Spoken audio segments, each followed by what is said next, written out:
Bonjour à tous. La grande victoire de Issa Bakari Chiroma a amené Ngongo à déclarer officiellement la guerre aux Camerounais. Car il faut le savoir, depuis 1982, le régime que la France a mis en place avec Biya est en guerre contre les Camerounais. Nous sommes en guerre. Nous ne pouvons pas dire que nous sommes en paix quand le président de la République vit avec toute sa famille à Genève et nous mourons dans la boue et la misère ici. Nous sommes en guerre. Alors, à l'occasion de cette élection, le régime a décidé de massacrer les Camerounais pour installer une peur profonde dans leur esprit, car la victoire a été écrasante. Or, pour contrecarrer une telle victoire, il faut une violence, une barbarie qui n'a pas de nom. La vérité a enfin éclaté. C'est la milice RDPC, c'est le Gambia qui a organisé toutes les casses que vous avez vues de Tchang à Douala, Garoua, et qui a tout ce raz de marée qui s'est passé sur le pays pour enfin justifier le massacre des Camerounais et toutes ces arrestations que nous sommes en train de voir dans le pays. Pour résumer la situation, comment la milice du RDPC a organisé les casses pour justifier la guerre contre le peuple camerounais? Première étape, ils se sont bien rendus compte que même dans le centre et le sud, on a voté contre Biya. Dans les casernes militaires, les militaires et les RDPCistes ont dit non à Biya. L'armée et les FMO ne pouvaient donc pas les suivre. Ils vont alors tenter de refaire le coup de 2018, c'est-à-dire en essayant d'arrêter les leaders, enfin le gagnant. Mais 2018, c'est pas 2025. Le peuple va lui rappeler que ici, c'est le peuple qui est aux commandes, c'est le peuple qui a tout décidé. Il n'y a pas eu de coalition. Le peuple a choisi Issa Bakari Chiroma. C'est pas Chiroma qui a choisi le peuple. Le peuple est donc le principal adversaire du régime. Le régime va alors décider de déclarer la guerre au peuple camerounais. Or, la peur qu'ils ont du peuple, c'est pour ça qu'ils ne veulent aucune réunion, aucune manifestation, parce qu'ils savent que dès la moindre manifestation, ils seront renversés. Donc, pour contrer ce potentiel, cette puissance potentielle, il faut neutraliser le peuple en installant la peur. Le plan du RDPC, le plan du régime consiste à faire trois choses. Couper le peuple de ses leaders, c'est pour ça que vous voyez toutes ces arrestations. Massacrer le peuple pour installer une peur profonde. Et enfin, mais auparavant, pour justifier ces massacres auprès de leurs médias locaux et à l'international, il faut organiser des casses et des incendies dans le pays. Voilà en résumé tout ce que nous avons vu. Maintenant, nous allons donc prendre 13 questions. C'est moustique. Nous allons prendre 13 questions auxquelles nous allons essayer de répondre pour essayer d'étayer ce plan machiavélique et macabre que le RDPC a mis en place. Certaines questions vont sembler redondantes, mais il faut faire avec. On dit souvent la répétition est la mère des choses. Question numéro 1. C'est quoi l'armée et les FMO au Cameroun? Il faut comprendre que l'armée et les FMO au Cameroun sont totalement clochardisés. C'est-à-dire que vous ne pouvez pas savoir la peine qu'ont les gendarmes, les policiers ou les militaires quand ils traînent nos mamans dans la boue pour 500 francs, quand ils bloquent la voiture d'un taximan pour 500 francs, ou bien quand ils torturent un jeune moto-taximan pour 200 francs. Vous ne pouvez pas imaginer la souffrance que vivent ces gens-là. Et ils vivent, nous sommes ici ensemble, leurs femmes, leurs enfants ont les mêmes difficultés que nous. Donc, sachez que c'est une armée qui est sous une très haute tentation de manipulation et de corruption. À titre, juste une illustration, en Côte d'Ivoire, le salaire moyen des militaires là-bas, c'est autour de 300-400 000 francs. Mais ici au Cameroun, c'est dans les 100, maximum 150 000. Vous voyez la différence? Donc, c'est une armée qui est susceptible de corruption ou est capable de faire beaucoup de dégâts pour pouvoir survivre. Question numéro 2. Les Camerounais respectent-ils l'armée? Je dirais globalement non, mais il faut nuancer. Quand on regarde comment nous respectons, quand on voit qu'un policier peut tenir tout un quartier en haleine, je dis, avec un seul pistolet, un policier, il tient tout le quartier en respect. Non, ce n'est pas... C'est vraiment la preuve que nous respectons notre armée. Mais c'est surtout que quand nous avons des difficultés, quand il y a des accidents, des situations compliquées, les éboulements et tout, nos militaires ont toujours été là. Et en ce sens, nous les respectons. Et la façon dont ils nous brutalisent aussi, on peut dire que c'est du respect parce qu'on ne s'est jamais opposé à nos forces armées. Mais par contre, si on introduit la notion de peur, on voit plutôt que c'est une peur. Ce n'est pas un respect. Ça veut dire que si nous n'avons plus peur d'eux, ce respect peut disparaître. Et c'est là où je dis il faut nuancer. Question numéro 3. Pourquoi le régime donne l'ordre de tirer?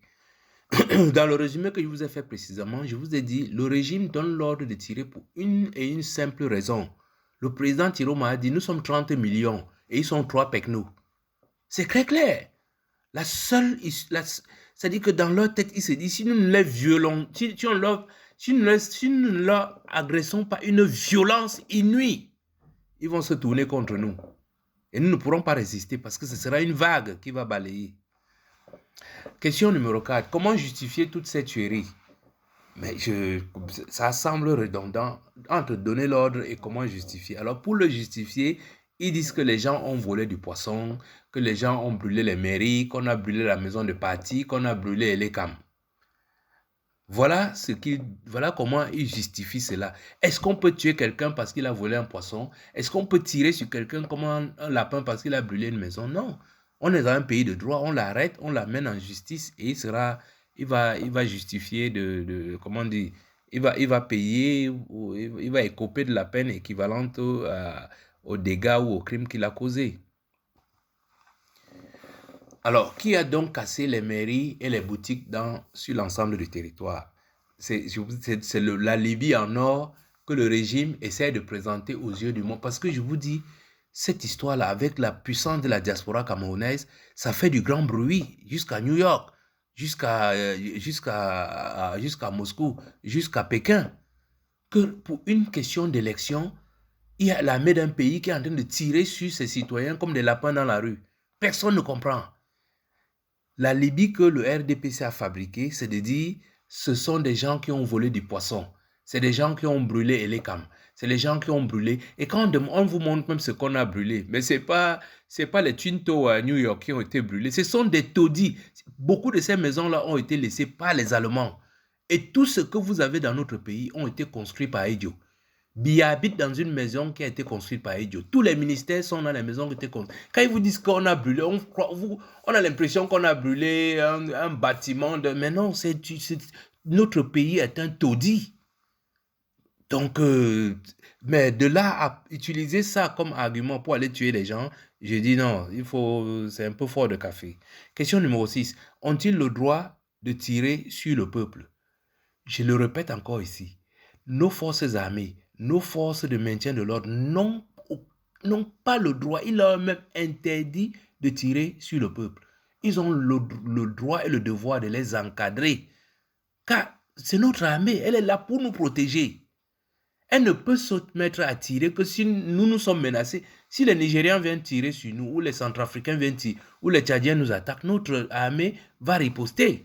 Mais notre armée ne peut pas se mettre à tirer contre nous. Je dis, ils n'ont absolument pas le droit, d'obéir aux ordres de ces pillards qui sont au pouvoir, et deux, même sur le plan éthique, même sur le plan de solidarité. Mais je dis, ce sont nos frères. Quel est le sens d'un frère qui tire sur un autre frère? Ça n'a pas de sens.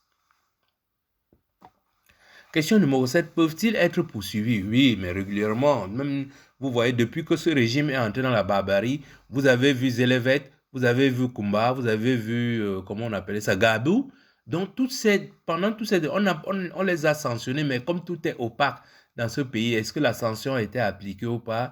Bon, les Camerounais s'en moquent aujourd'hui puisque la mort d'un Camerounais ne signifie plus rien aux yeux de ces gens-là. Mais sinon, ils peuvent être poursuivis. C'est aussi bien sur le plan national qu'à l'international. Hein. C'est-à-dire que si la diaspora porte plainte contre Atangandi pour le vol qu'il a fait pour éliminer Maurice Kamto, ou bien pour les assassinats qu'ils sont en train de faire, aucun d'eux ne mettra pied en Europe. Parce que le jour où ils vont arriver, on va les accueillir, on va dire, mais monsieur, vous êtes un criminel recherché. C'est aussi simple que ça. Alors, pourquoi le régime n'est jamais condamné? Je vous ai dit que les militaires sont condamnés, mais c'est vrai, le régime n'est jamais condamné pour une simple raison. C'est que notre pays, nous l'ignorons souvent, notre pays est un pays très riche. Et ceux qui ont mis la main sur les trésors et sur notre richesse ont habitué la communauté internationale à une corruption, mais d'une ampleur que vous ne pouvez pas imaginer. Les Anglais qui ont montré que l'assassinat des élèves, c'était les militaires du BI et tout, etc. Mais ces Anglais-là, on leur a donné leur argent, ils ont fermé leur bouche. Toute personne qui arrive à étudier en sort étourdi. Tellement les quantités d'or et de diamants qu'on lui propose, il n'en revient pas. Donc, je lance un appel comme ça à la communauté internationale. Si vous avez besoin d'argent, venez inventer une histoire au Cameroun, on va vous donner l'argent. Je vous dis, même ceux qui font les classements du Cameroun à l'international, on leur donne de l'argent pour qu'ils classent mieux le Cameroun. Mais le peuple est totalement abandonné. Question numéro 9. Le régime de Yaoundé a-t-il donc déclaré la guerre au peuple camerounais? Mais effectivement, je vous ai dit, ce régime nous fait la guerre depuis 1982, mais c'était une guerre en sourdine. Mais depuis 2016, on voit très bien que l'armée se retourne contre les populations. Et là, ce qu'on a vu depuis le 27 octobre, mais c'est une déclaration de guerre. Sauf que pour l'instant, c'est une déclaration unilatérale. Le peuple n'a pas encore relevé le défi. Question numéro 10. Le peuple peut-il riposter face au FMO ou à l'armée? Mais bien sûr. Je vous ai dit, les FMO et l'armée n'ont pas par devoir l'obligation d'accepter les ordres qu'on leur donne. Mais s'ils acceptent cet ordre, ils deviennent vraiment le bras armé d'un régime et non le bras armé de la République. Ils déclarent donc la guerre au peuple. Et le peuple peut à ce moment riposter. Jurisprudence, regardez la zone anglophone. Les anglophones ne sont pas levés un matin, ils ont acheté les armes, ils ont dit on va combattre le régime. Non. Ils ont juste posé leur réclamation et on s'est mis à tirer sur eux comme les lapins. Ils ont dit mais on ne peut pas rester couché. On va se lever et on va se défendre. Ils ont commencé à s'armer. Et ne vous inquiétez pas. Ce que le régime est en train de faire actuellement par rapport au reste du Cameroun, mais il court dans le sac. Nous allons prendre les armes. On ne peut pas rester couché.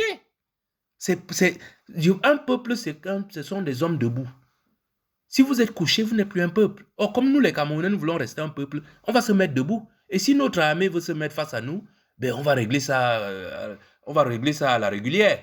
C'est-à-dire parce qu'ils croient que les chars d'assaut qu'ils mettent dans les rues ou les camions là, mais ces camions-là, je vous dis, ça ne prend pas 5 minutes pour brûler un char d'assaut. Ça ne prend pas 5 minutes pour brûler les camions qu'ils viennent exposer là, comme des petits cadeaux de Noël que la France leur a offert. Ça ne prend pas 5 minutes. Et donc, leur habitude de venir tirer sur les gens comme les lapins, maintenant, eux aussi, ils peuvent prendre une balle. Donc, c'est vraiment sont des lois naturelles sur lesquelles il ne faut pas discuter. Question numéro 11. Pourquoi toutes ces rafles et disparitions? Je vous ai dit, ça fait partie de l'arsenal pour faire peur aux gens, pour empêcher que les gens se soulèvent. Ces gens-là savent que le jour où le président Chiroma va dire on engage la marche vers Etoudi, rien ne va nous arrêter. C'est une vague déferlante, pas une simple vague. C'est une lave brûlante.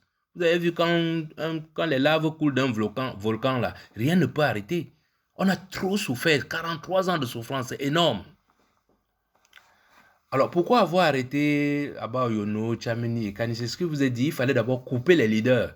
Si le président Ekani, le Tchameni était dehors, toutes les casses qu'il y a eu là déjà, ça ne devait pas avoir lieu. Parce qu'ils auraient très vite identifié toute la milice du RDPC, qui est très bien connue à Douala. Hein. C'est-à-dire planifié par les Bandakani avec les Elisan et tout. Les Tchang comme les Tchameni et Kani, ils ont l'expérience.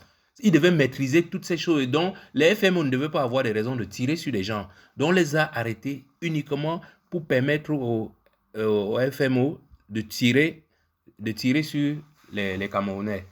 Chiroma a-t-il appelé à la violence? Dernière question. Non, Chiroma n'a jamais appelé à la violence. Allez regarder toutes les vidéos. Il a dit, descendez, marchez pacifiquement. Parfois, les Camerounais ont marché pacifiquement sans attendre qu'on les appelle. Donc, ce sont ces gens-là qui ont mis leur plan en exécution. Merci de m'avoir écouté et à bientôt.